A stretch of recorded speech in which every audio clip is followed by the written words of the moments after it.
News Wait to Text, proudly sponsored by Pat O'Brien Chevrolet.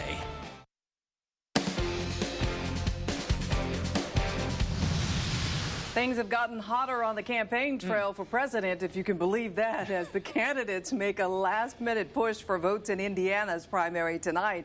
And joining us now at 4 from Atlanta is Dr. Jason Johnson.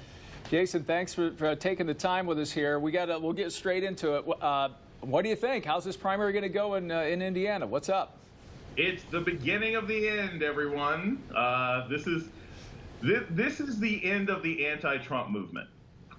Every poll so far, there's only been one poll that has showed Ted Cruz in the lead. It looks like he's going to lose by possibly double digits to Donald Trump. And if that happens, the entire Republican Party is just going to have to accept Trump as a nominee, and we're not going to get a contested convention. So on the Republican side, I think it's a done deal, and I think it's the same on the Democratic side. Hillary's ahead by about 5 to 7 points. Now, Jason, let's talk about these controversial comments that Trump made about Ted Cruz's father and the assassination of JFK. I mean, Cruz came out with fighting words after that.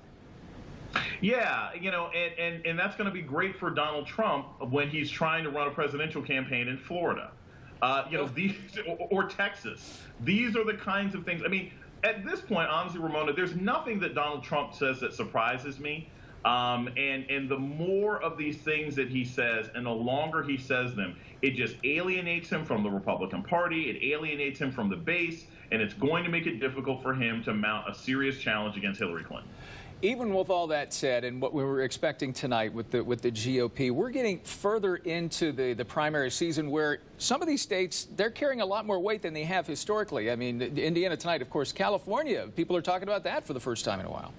Right. Well, it mattered. It mattered when Hillary and Barack Obama were running back in 2008. But we haven't seen a Republican primary run this late in probably 16, 17 years. It's been a very, very long time since the Republican Party had a primary challenge that ran this far. But again, it's not really driven by numbers. I mean, at this point, Donald Trump only needs 241 delegates to pretty much secure the 1237 that he'll need to be the nominee. This is being driven by forces that don't want him to be president. So even though this is going to run until June 7th, it's not because the math is there. It's because there is a good 30 to 40% of the Republican Party that wants anybody but Donald Trump as a nominee. Jason, Bernie Sanders is now saying that there will be a contested Democratic convention. He's actually asking some of the superdelegates to come over on his side. What is his strategy? What is he thinking?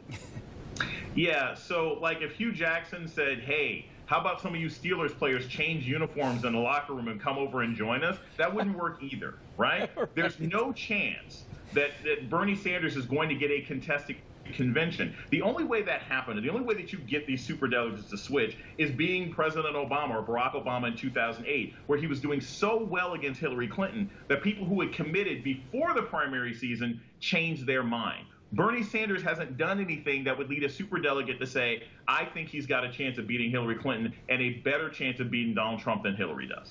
We have not had a lack of excitement, that is for sure. Dr. Jason Johnson, thanks again for taking the time from Atlanta. We really appreciate it. Thank you. Thanks, guys. Anytime. Bye, Jason.